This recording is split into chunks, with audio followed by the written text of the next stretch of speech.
Amadou Soumaoro reconduit à la tête de l'Assemblée nationale avec 63,97%. Et la Côte d'Ivoire termine les éliminatoires de la CAN 2022 sur une victoire face à l'Éthiopie, 3 buts à 1. Bonsoir et bienvenue dans le journal.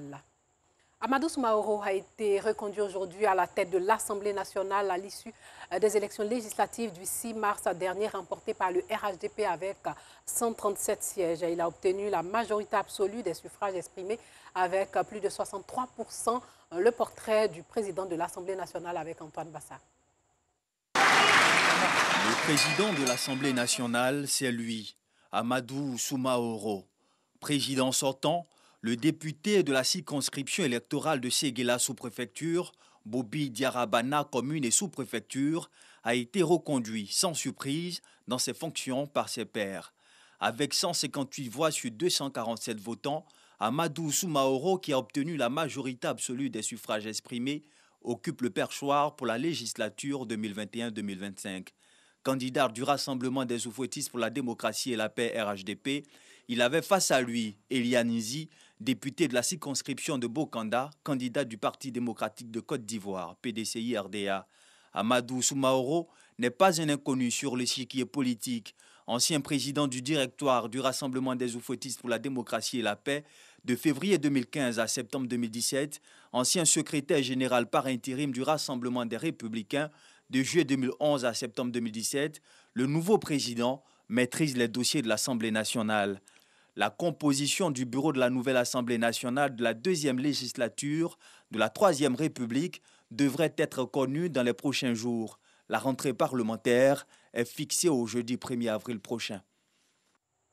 La migration, un fléau qui sévit en Côte d'Ivoire. Le CICR, Comité international de la Croix-Rouge, vient de lancer la 4e édition de son concours régional pour lutter justement contre la migration, une compétition qui vise à inciter les journalistes à s'intéresser aux questions humanitaires.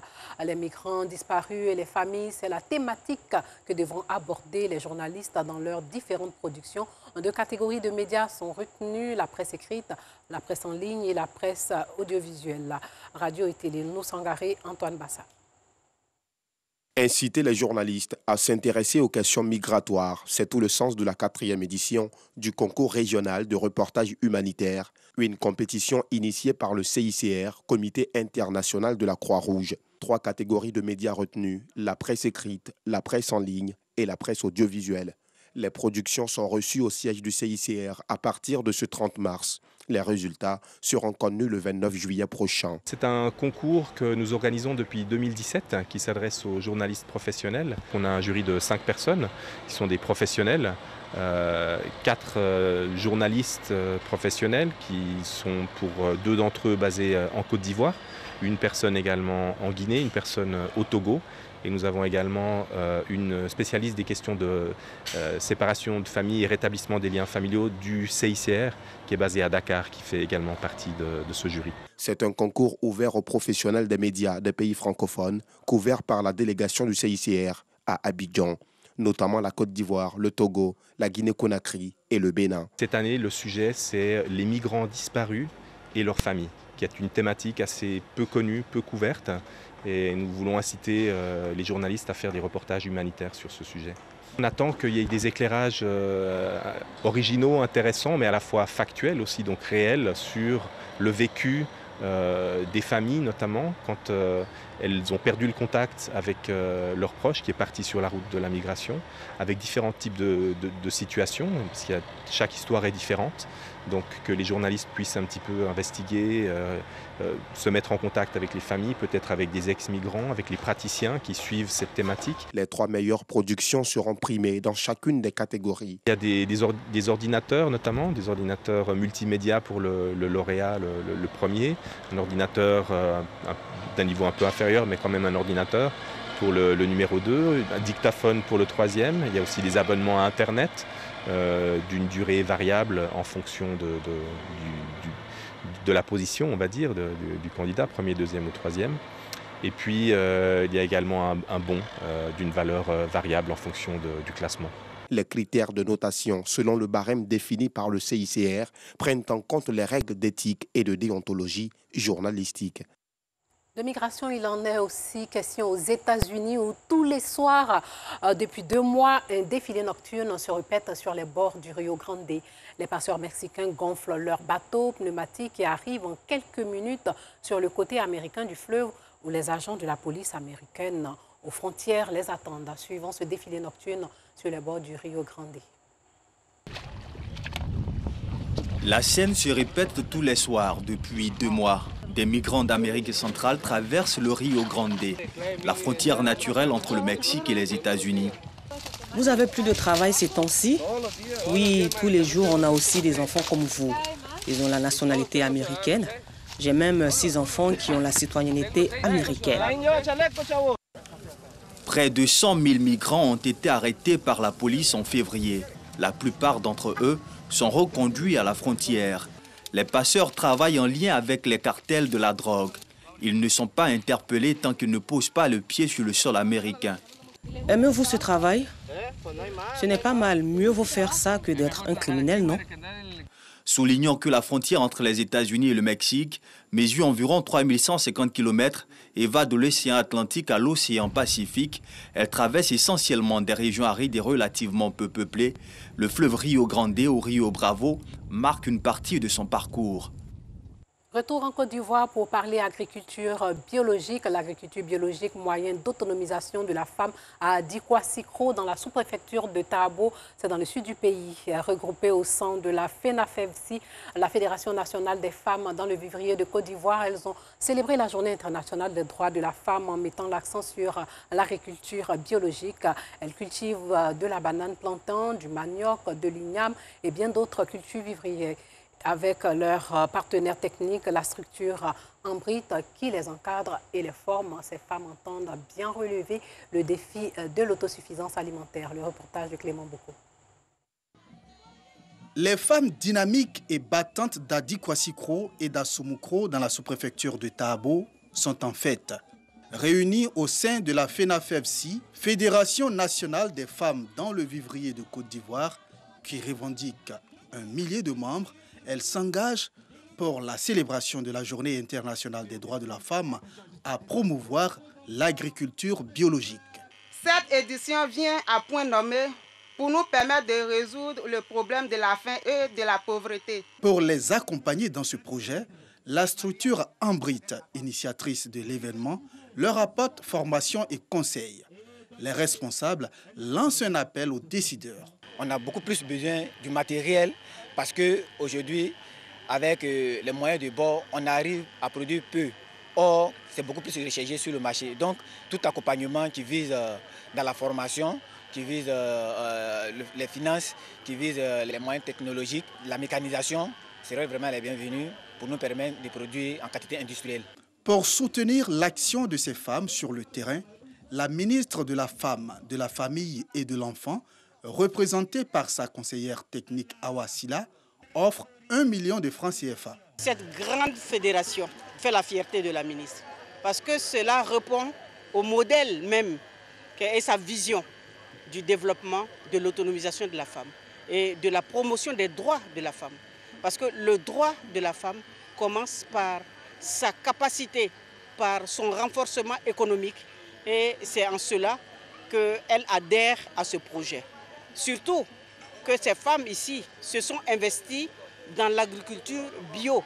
Présent à cette cérémonie, le député de Pakobo, Tabo, s'engage aux côtés de ses sœurs pour promouvoir l'agriculture durable. C'est quelque chose à encourager, à amener nos mamans, nos sœurs à vraiment développer, poursuivre cette agriculture biologique qui demain va nous rapporter financièrement beaucoup. Plusieurs structures qui soutiennent l'agriculture biologique étaient présentes, parmi elles l'ONG Colori d'Africa, basée en Italie. Un mot de religion avec cette action de grâce à l'église des Assemblées de Dieu. El Kabod, c'est dans la commune de Koumassi, une cérémonie qui se tient tous les ans pour remercier le Seigneur pour ses bienfaits et aussi lever des fonds pour la réalisation des projets de l'église. Antoine Bassa.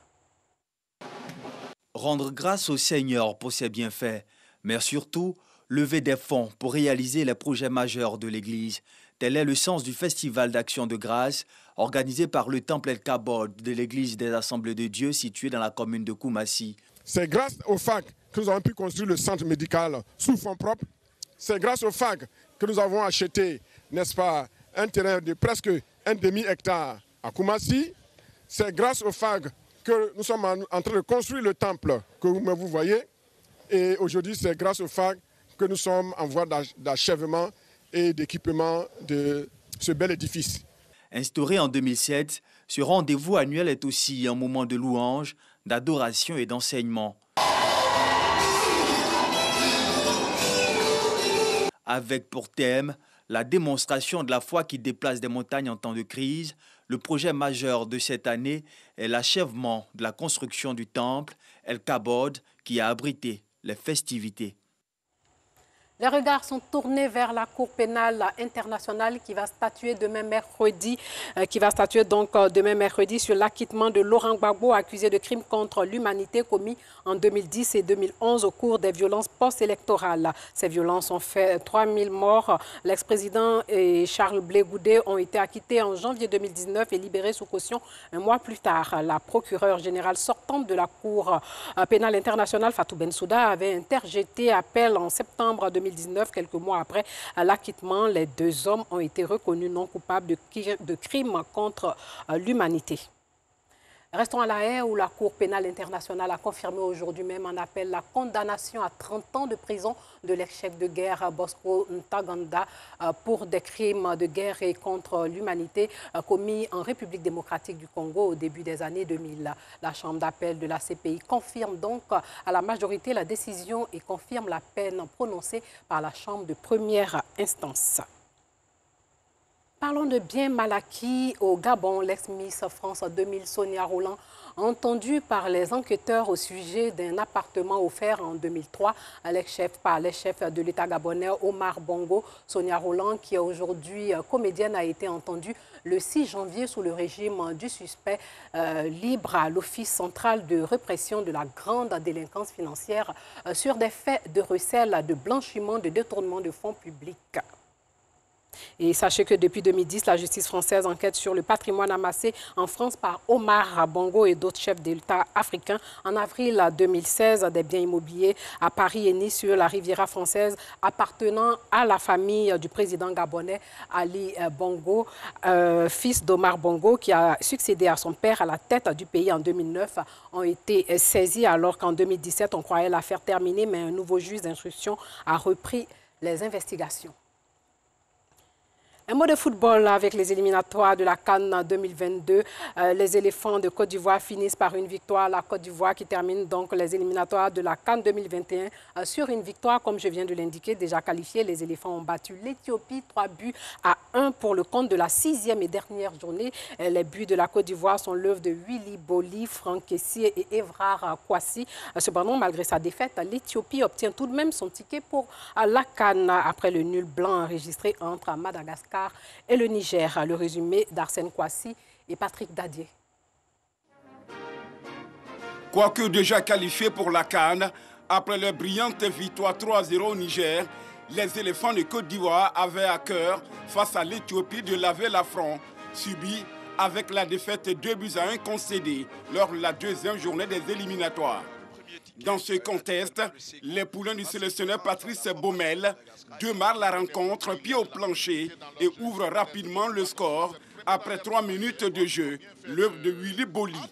Dans la dynamique, les éléphants poussent et obtiennent un penalty parfaitement transformé par le spécialiste Franck Kessié.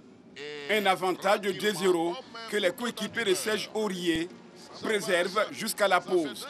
À la reprise, la Côte d'Ivoire repart sur les mêmes bases sans pour autant se montrer décisif à l'image de la tentative ratée de Yohan Boli. Un manque de réussite qui sonne le réveil des Éthiopiens qui réduisent la marque grâce à KDB Guétané. Mais la réaction des pachydermes ne se fait pas attendre. Evra Kwasi profite d'une action d'éclat pour sceller le succès de la Côte d'Ivoire. Mais à 3-1, les éléphants sont contraints d'observer une pause suite à un malaise de l'arbitre central. Conséquence, les 10 minutes restantes sont rejoués quelques minutes plus tard. Mais le tableau d'affichage reste inchangé jusqu'au terme du coup de sifflet final, 3-1, score final. Les éléphants de Côte d'Ivoire entérinent ainsi leur qualification pour la 33e édition de la Coupe d'Afrique des Nations Cameroun 2022. Voilà, c'est la fin de ce journal. Merci de nous avoir suivis et portez-vous bien.